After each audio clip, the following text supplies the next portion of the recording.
Greeting. Welcome to the lecture of Introduction to Power Engineering.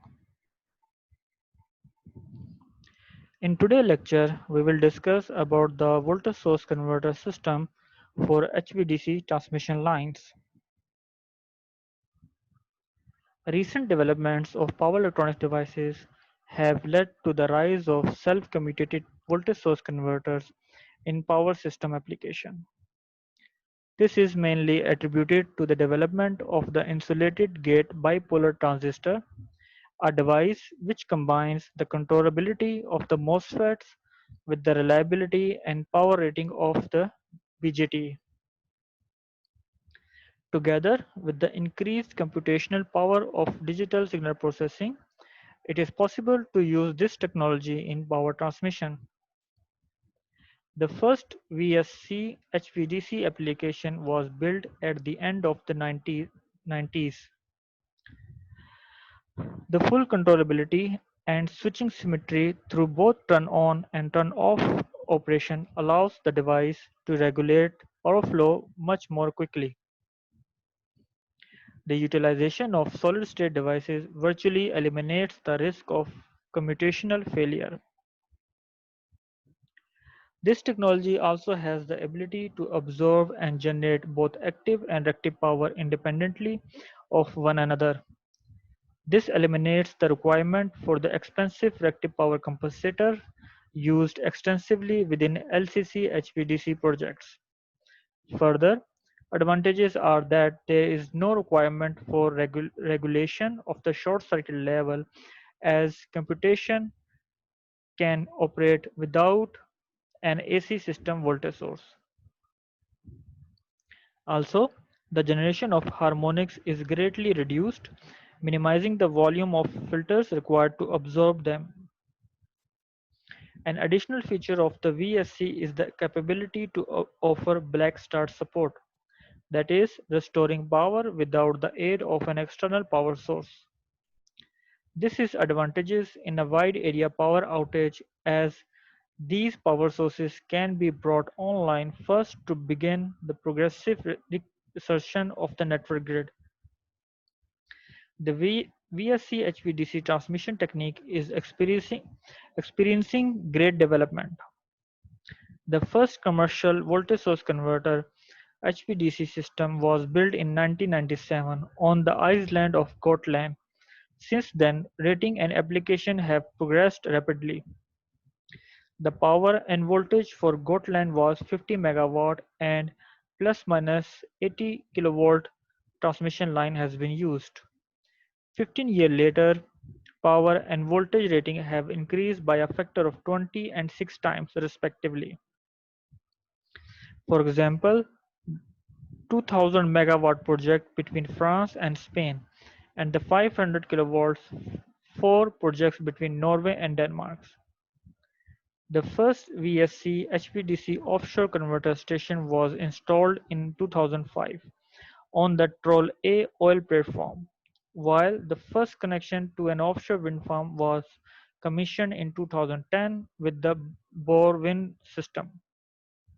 Although there is obvious potential for VSC HVDC schemes to supersede the LCC HVDC technology in certain instances, the foreseeable future of HVDC transmission will be a landscape whereby static power converters are chosen on a project-by-project basis depending on system requirements and control philosophy. A complete VSC HVDC system consists of AC transformer, AC filters, phase reactors at the AC side and DC capacitors, DC cables, DC chopper and DC switchgear at the DC side. They are connected by the DC converter which is built using power electronic switches. A typical topology of VSC HVDC converter station is shown in this diagram. Compared to the traditional LCC HVDC system, the VSC HVDC system is significantly smaller. This is due to the reactive power compensators and AC filters that are required in the LCC arrangement, which are more large compared to the VSC solution. resulting in a significant smaller footprint. Generally, three types of converter configuration have been mainly utilized for VSC-based HVDC system, that is, two-level converters, three-level neutral point clamped, which is abbreviated as NPC converters, and modular multi-level converters. The, pur- the purpose of a power converter is to produce a sinusoidal AC voltage from a DC voltage which can be considered to be constant, that is called an inverter model, and to reverse this process known as rectifier mode.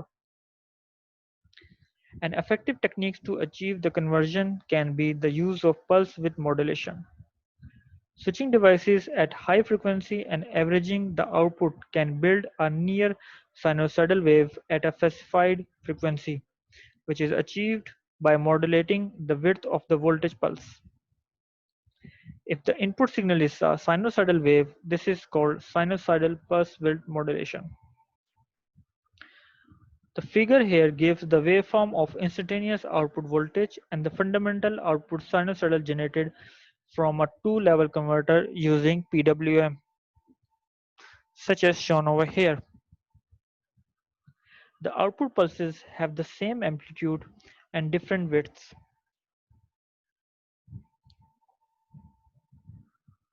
A key feature of PWM is that the triangle, known as carrier signal frequency, must be higher than the frequency of the input signal. For a single-phase PWM, the frequency modulation ratio is defined by the equation given here.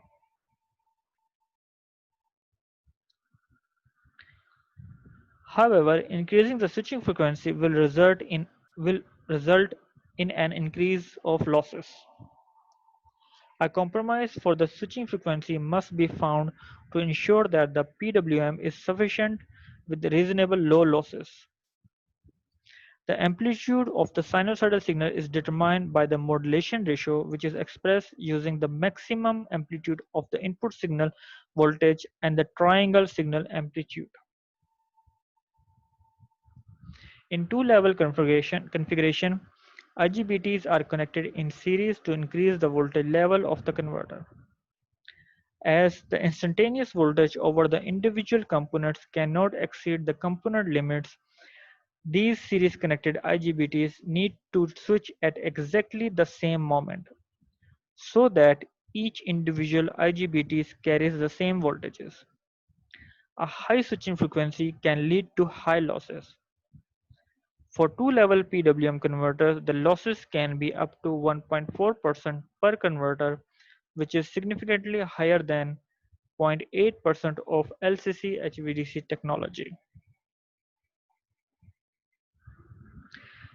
Three-level neutral point clamped, known as NPC converter, PWM strategy used in a conventional inverter can be modified to use in multi-level converters. The switching frequency can be up to 2 kHz.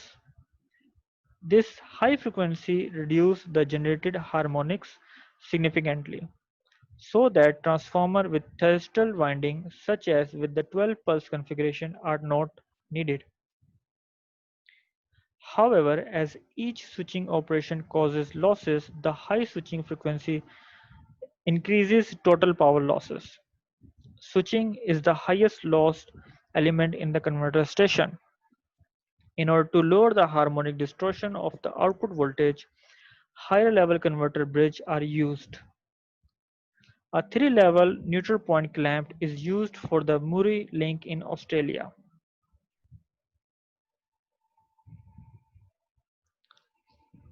In the top diagram, a three-level VSC bridge is depicted, and a typical output voltage waveform of a three-level VSC can be seen in the bottom diagram. Higher level converter topologies, for example, 5 level, 7 level, etc., are able to lower the harmonic distortion further and can lower the number of switching operations per switch. These higher level converter topologies also promise lower switching losses. However, it became clear that the system complexity increases rapidly with the number of voltage level. In practice, only 2 and 3 level converters are currently in use. When higher level topologies are desired, the current industry practice is to restore to multi-level converters that stack different modules. A PWM scheme utilizing a two voltage level arrangement can suffer from high power losses. Modular multi-level converters, abbreviated as MMC, are used in voltage source converter HVDC system to reduce losses by stepping through voltage levels to build output waveform. The MMC concept was proposed in Germany and was firstly implemented by Siemens in the Trans-Bay Cable project in the United States. The converters can be based on two different cell principles, half bridge and full bridge. The VSC HVDC power converters from Siemens, Alstom Grid and ABB are based on this technology.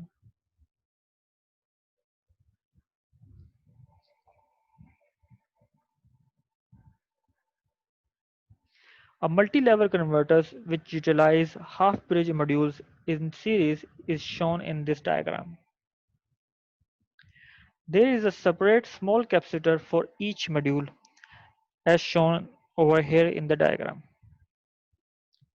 Each bridge is supplied by a separate DC source. The positive voltage of each module is achieved by turning on the up switch, for example S1, while a zero voltage can be achieved by turning on the low switch S2. The half-bridge module cannot generate a negative voltage. The converter output voltage can be increased by many modules connected in series by switching each module on and off once every period of the sinusoidal signal at given instants. Many small voltage steps are formed, which then build the stepwise AC waveform as shown in the right diagram. In comparison of conventional two-level converters technology, this multi-modular configuration shows many advantages including low switching losses and low level of high-frequency noise because of low switching frequency. The modular nature of the converters allows easy manufacture and maintenance. However, the quantity of the separate DC source required can be problematic. This approach of using modules maximizes the output voltage of the converter because many modules can be used in series. However, there are some limitations due to the conductor rating and the speed of the logic hardware. A methodology to control each individual submodules is needed to calculate the required converter leg voltages, choice of which submodules to switch, the control of active and reactive power, and balance the submodule voltages. The Trans-Bay Cable connection, which was commissioned in 2010, utilizes this technology.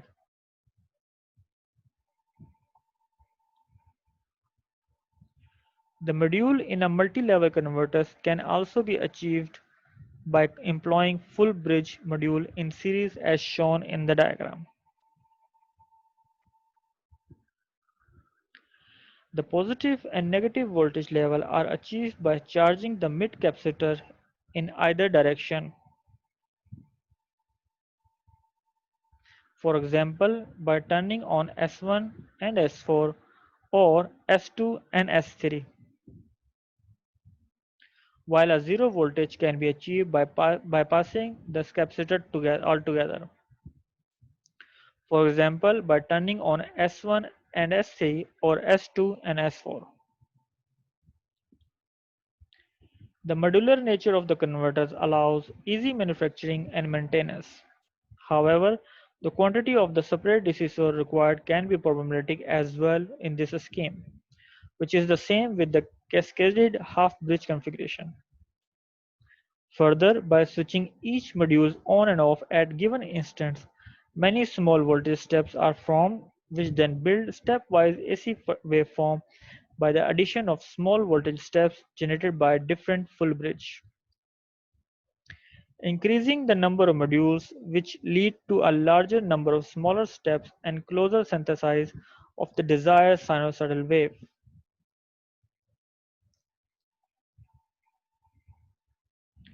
Awesome Grid has developed an alternative concept called alternate arm converter, abbreviated as AAC.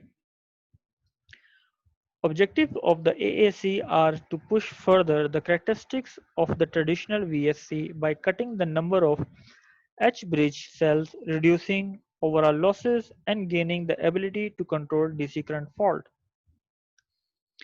As illustrated in the figure, each phase of the converter consists of two arms, each with a stack of full bridge cells, a director switch such as this one, and a small arm inductor. The stack of a cell is responsible for the multi-step voltage generation as in a multi-level converter. Since full bridge cells are used, the voltage produced by the stack can be either positive or negative. Thus, the converter is able to push its AC voltage higher than the DC terminal voltage if required.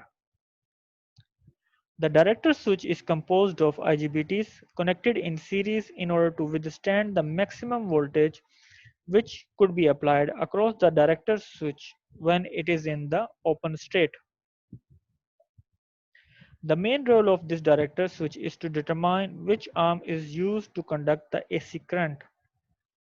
The key feature of this topology is to use essentially one arm per half cycle to produce the AC voltage. By using the upper arm to construct the positive half cycle of the AC sine wave and the lower arm of the negative part, the maximum voltage that each stack of cells have to produce is equal to the half of the DC bus voltage, which is approximately half the rating of the arm of the MMC. The aim of the AAC is to reduce the number of cells, hence the volume and the losses of the converter station. Furthermore, the converter is still very responsive in case of a fault. Half-bridge cells are normally used in preferences to full-bridge cells in order to reduce the number of devices in the conduction at any time, and therefore reduce the conduction power losses. Even if this choice is justified by the large cost associated with the power losses, it also means that the converter is vulnerable to a DC side fault in a similar way to a two-level converter, whereas an H-bridge version would not be.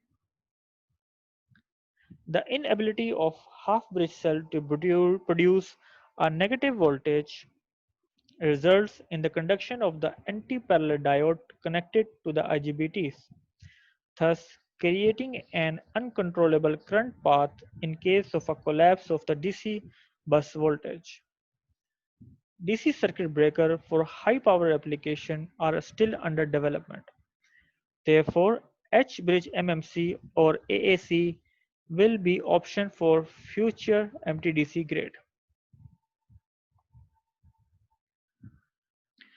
Al- Although theoretically other semiconductor valves such as MOSFETs or GTOs could be used, all existing VSC HVDC systems use voltage-driven IGBTs, that is called insulated gate bipolar transistor technology.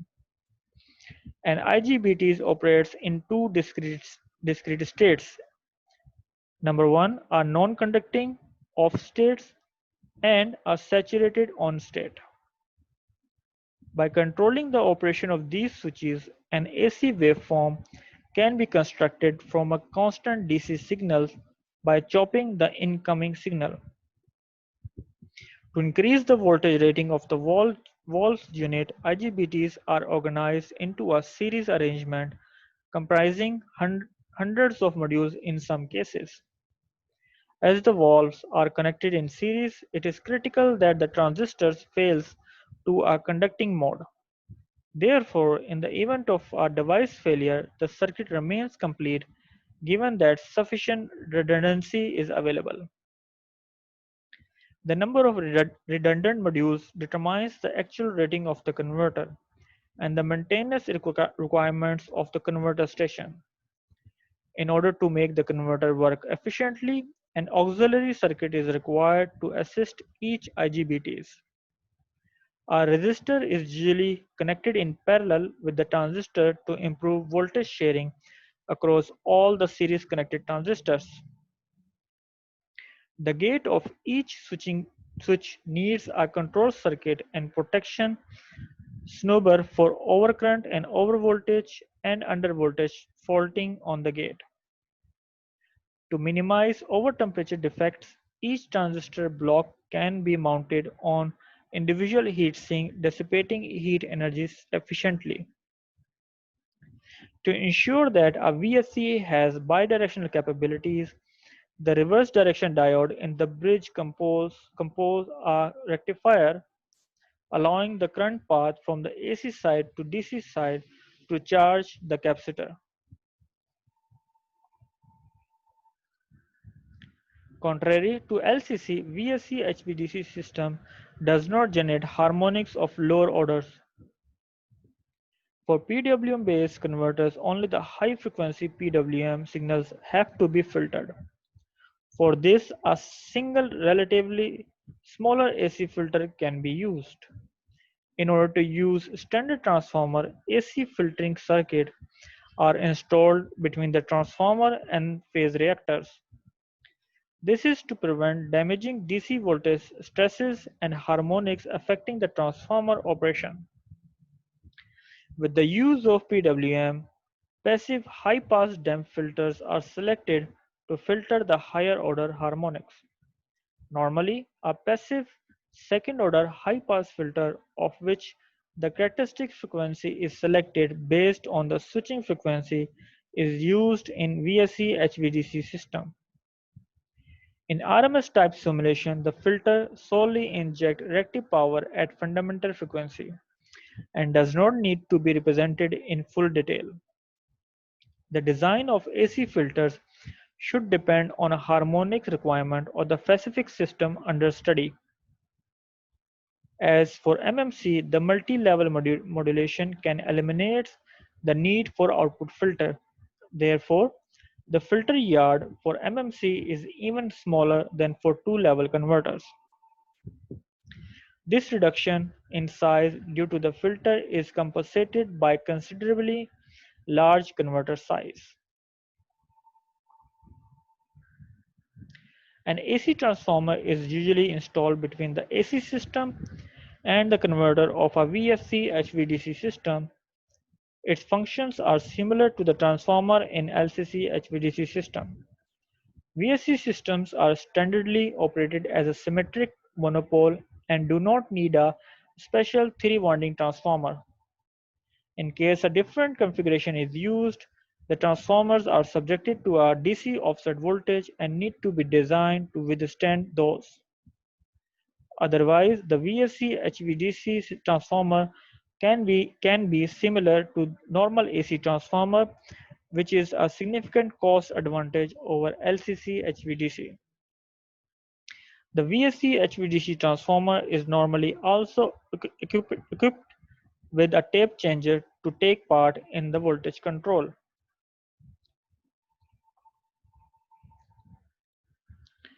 Phase reactors within the converters serve multiple purposes.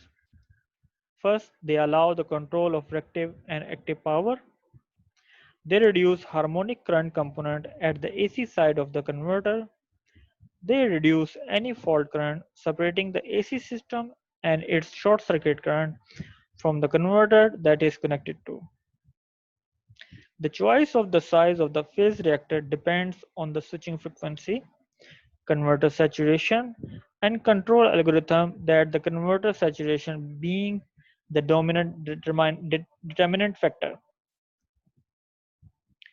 Comparing the two-level VSC topology, there are two arm inductors inserted separately between the upper and lower arm in a multi-level converter.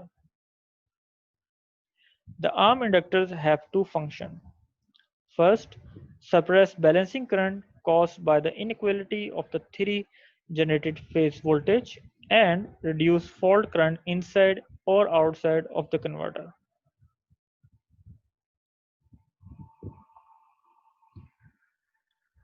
The primary application of the capacitors on the DC side of the converter is to stabilize this DC voltage. Operation of converters produce harmonic current and DC voltage ripples on one terminal which can propagate further into the DC network to other terminals. Sizing these capacitors should be in accordance with the switching frequency for optimum performance and economy. The faster the switching frequency, the smaller the capacitor can be. Due to PWM switching action in VSC HVDC system, the current flowing to the DC side of a converter contain harmonics which will result in a ripple on the DC side voltage. The magnitude of the ripple depends on the DC side capacitor size and on the switching frequency. The design of the DC capacitor should not only be based on the steady state operation. During disturbance in the AC system, such as fault switching action, large power oscillation may occur between the AC and the DC side. This in turn will lead to oscillation in the DC voltage and DC over voltages that may stress the valves. It is important to consider the transient voltage variation constraints when the size of the DC capacitor is selected. Here, a small DC capacitor can be used, which should theoretically result in faster converter response and to provide an energy storage to be able to control the power flow. The DC capacitor size is characterized as a time constant tau, defined as the ratio between the stored energy at the rated DC voltage and nominal apparent power of the converter. The UDCN denotes the nominal DC voltage and SN stand for the nominal apparent power of the converter. The time constant is equal to the time needed to charge the capacitor from 0 to rated voltage, that is UDCN, if the converter is supplied with the constant active power equal to Sn. The time constant tau can be selected less than 5 milliseconds to satisfy small ripples and small transient overvoltage on the DC voltage. This relatively small time constant allows fast control of active and reactive power. As for MMC, there is no need for this DC link capacitor as one capacitor is placed in each submodule providing DC voltage for each module. These capacitor requires both large voltage capacity as the fundamental current is passing through them and large capacitance to avoid energy ripples. The typical parameter of submodule capacitor are around 3 millifarad.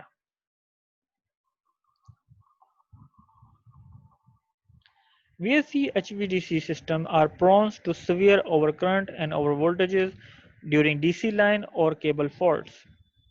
Also, for HVDC system used to connect offshore wind energy to onshore AC grid, the offshore wind turbines may be vulnerable to overspeed damage in the event that the receiving AC system suddenly become unstable to accept the power in feed, for example, because of a fault.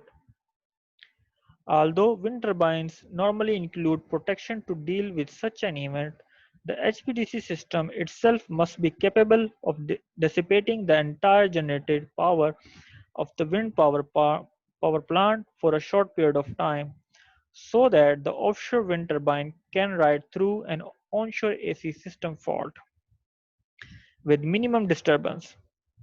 Such systems usually take the form of a braking resistor connected to a power electronic switch located on the DC side of the onshore converter station. and are frequently referred to as DC chopper, which is also called chopper control resistor or dynamic braking resistor. A classic buck DC-DC converter can be used for such a dynamic braking system, but when scaled up to the levels required for HVDC system, this requires an IGBT valve and a diode valve, each of which contains hundreds of semiconductor devices in series. The diagram shows the schematic of a DC chopper. The DC chopper consists of an IGBT switch T with anti-parallel diode D and a series resistor RC.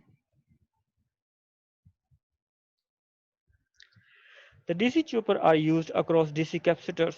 The aim here is to suppress the overvoltages during faults because the one connecting the wind power plant is to isolate the wind power plant from faults on the mainland AC grid and make the recovery of the system smooth. The operation of DC chopper is simple. The DC line fault causes the voltage across the DC capacitor to increase to higher value, and the switch T is switched on through a trigger pulse TC. The voltage across the DC capacitor is discharged through resistor RC. When the DC voltage reaches to acceptable range, the switch T is turned off. Thus, by using DC chopper across each DC capacitor, the DC line voltage can be brought to normal values in a controlled manner. The value of resistor RC decides the rate at which voltage is discharged and discharging current. DC choppers are most likely placed onshore to avoid additional cost at the offshore platform. In a large DC grid, such as supergrid, the rating and the distribution of the DC chopper is not trivial. In today's lecture, we have discussed about the voltage source converter system and technologies associated with it. Today's lectures end here. Thank you for listening.